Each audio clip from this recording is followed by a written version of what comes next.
Private bus KSRTC നമ്മുടെ സർക്കാർ ഈ ബഡ്ജറ്റിൽ പ്രൈവറ്റ് ബസ്സിൻ്റെ ടാക്സ് കുറച്ച് കൊടുക്കുന്നത് എന്തിനെന്നാൽ മാക്സിമം പ്രൈവറ്റ് ബസ്സുകൾ വരണം കുറച്ചുകൂടി. രണ്ടും കഴിഞ്ഞു പോയ കാര്യം പറ്റി പറഞ്ഞിട്ട് കാര്യമുണ്ടോ? ഇനിയാൽ ഈ ഡെയിലി ബസ്സുകാരെ പരമാവധി ഒഴിവാക്കിക്കൊണ്ട് മാക്സിമം KSRTC ജീവനക്കാർക്ക് ഈ പാലക്കാട് പമ്പ് ഡീസൽ KSRTC ഡിപ്പോയിൽ പമ്പ് പൊളിച്ചിട്ട് ഇപ്പോൾ 2.5 വർഷം ആവുകയാണ്.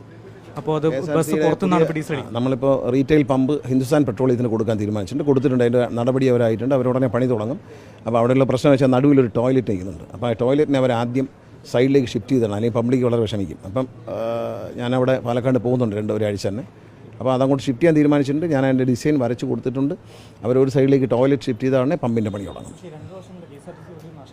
ഇല്ല, അത് കഴിഞ്ഞു പോയ കാര്യം പറ്റി പറഞ്ഞിട്ട് കാര്യമുണ്ടോ? ഇനി നഷ്ടം കുറയ്ക്കാം, ഇനി നമുക്ക് ചിലവുകൾ കുറയ്ക്കാം, ഇനി നമുക്ക് നഷ്ടങ്ങൾ കുറയ്ക്കാം എന്നുള്ളതല്ലാതെ കഴിഞ്ഞു പോയതിനെക്കുറിച്ച് ആലോചിച്ച് വിഷമിച്ചിട്ട് കാര്യമില്ല. ഓരോ ദിവസവും KSRTCയിലെ ചിലവ് കുറയ്ക്കാനുള്ള പരമാവധി ശ്രമിച്ചുകൊണ്ട് ചിലവ് കുറയ്ക്കുകയല്ല വേറെ മാർഗ്ഗമില്ല. KSRTCയിലെ ജീവനക്കാർക്ക് 80 കോടി രൂപ ശമ്പളം കൊടുക്കുകയാണ്. KSRTCയിലെ ടെമ്പററി ജീവനക്കാർ വാങ്ങുന്ന ശമ്പളം 9,40,00,000 രൂപയാണ് ഒരു മാസം. ഇത് താങ്ങാൻ പറ്റുന്നതല്ല KSRTCയിൽ സ്ഥിരം ജീവനക്കാരുള്ളപ്പോൾ ടെമ്പററിക്കാർ 9,40,00,000 രൂപ വാങ്ങിയത് താങ്ങാൻ പറ്റുന്ന ഏതൊരു സാധാരണക്കാരനും മനസ്സിലാവും. അതായത് 400 ആ പണി പറ്റില്ല. എല്ലാവരും ഫീൽഡിൽ പോയാൽ ഈ ഡെയിലി ബസ്സുകാരെ പരമാവധി ഒഴിവാക്കിക്കൊണ്ട് മാക്സിമം KSRTC ജീവനക്കാരുണ്ട്.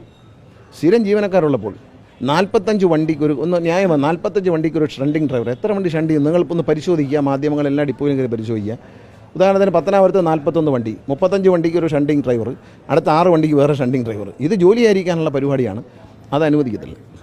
എല്ലാവരും ജോലിക്ക് പോകണം.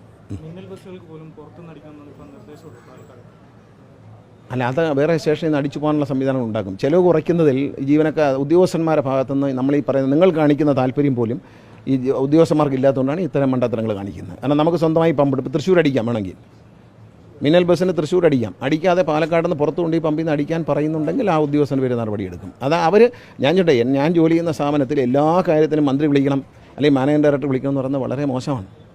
കാരണം അവർ ചിന്തിക്കണം, ഇതിൻ്റെ 1 രൂപയെങ്കിലും നഷ്ടപ്പെടുത്താതെ നോക്കേണ്ടത് എൻ്റെ ജോലിയാണെന്ന് അവർ തയ്യാറാവില്ലെങ്കിൽ നമ്മൾ എന്ത് ചെയ്യാൻ പറ്റും? അല്ലെങ്കിൽ അവർ പ്രപ്പോസൽ അയക്കണം, ഇവിടെ പൈസ കൂടുതലാണ്, നമുക്ക് തൃശ്ശൂരിൽ നിന്ന് അടിക്കാം, അല്ലെങ്കിൽ അടുത്ത് നമുക്ക് പമ്പുള്ള സ്ഥലത്ത് നിന്ന് അടിക്കാം എന്ന് പറയേണ്ടത് ആരാണ്? ഞാനാണോ അവരാണ്? ഇപ്പോൾ നിങ്ങൾ എൻ്റെ ശ്രദ്ധപ്പെടുത്തി, ഇപ്പോൾ തന്നെ ആക്ഷൻ എടുക്കും. ഈ അടുത്ത അരമണിക്കൂറിനുള്ളിൽ ആക്ഷൻ എടുക്കും. ഇനി അടിക്കില്ല. പക്ഷേ ആര് ശ്രദ്ധയിൽപ്പെടുത്തണം? ആരാണ്? നിങ്ങളല്ല ശ്രദ്ധയിൽപ്പെടുത്തേണ്ടത്, ഈ ഉദ്യോഗസ്ഥന്മാരാണ്. അവരതിലെന്തുകൊണ്ട് താല്പര്യം കാണിക്കുന്നില്ല എന്നുള്ള കാര്യം ആലോചിക്കണം. 1-ാം തീയതി ശമ്പളം കൊടുക്കണമെന്ന് പറഞ്ഞ് ഒരുമിച്ച് കൊടുക്കണമെന്ന് കൊടുത്തു. 1-ാം തീയതി ശമ്പളം അതെല്ലാം അറേഞ്ച് ചെയ്ത് സർക്കാരാണ്.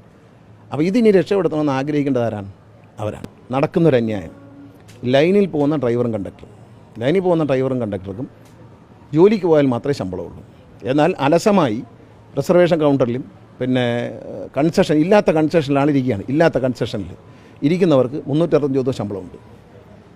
ഈ ട്രെയിനിൽ പോകുന്ന കഷ്ടപ്പെടുന്ന ഡ്രൈവറും കണ്ടക്ടറും ഇല്ലേ? ഇവർ 2 തരം ഡ്രൈവറും 2 തരം കണ്ടക്ടറും ഉണ്ട് ഇതിനകത്ത്. സ്വാധീനമുള്ളവനും ഇല്ലാത്തവനും എന്നുള്ള അതില്ല. ഇനി അത് അനുവദിക്കുന്ന പ്രശ്നമില്ല. കാരണം ഈ ലൈനിൽ കിടന്ന് കഷ്ടപ്പെട്ട് ഈ തിക്കിൻ്റെ തിരക്കിനിടയിൽ ഈ വെയിലത്ത് ചൂടും അനുഭവിച്ച് വേർപ്പും ഒഴുക്കി കഷ്ടപ്പെട്ട് KSRTCക്ക് പൈസ പിരിച്ചുകൊണ്ട് വരുന്ന ഡ്രൈവറും കണ്ടക്ടർക്കും ജോലിക്ക് വരുന്ന ദിവസമേ ശമ്പളമുള്ളൂ.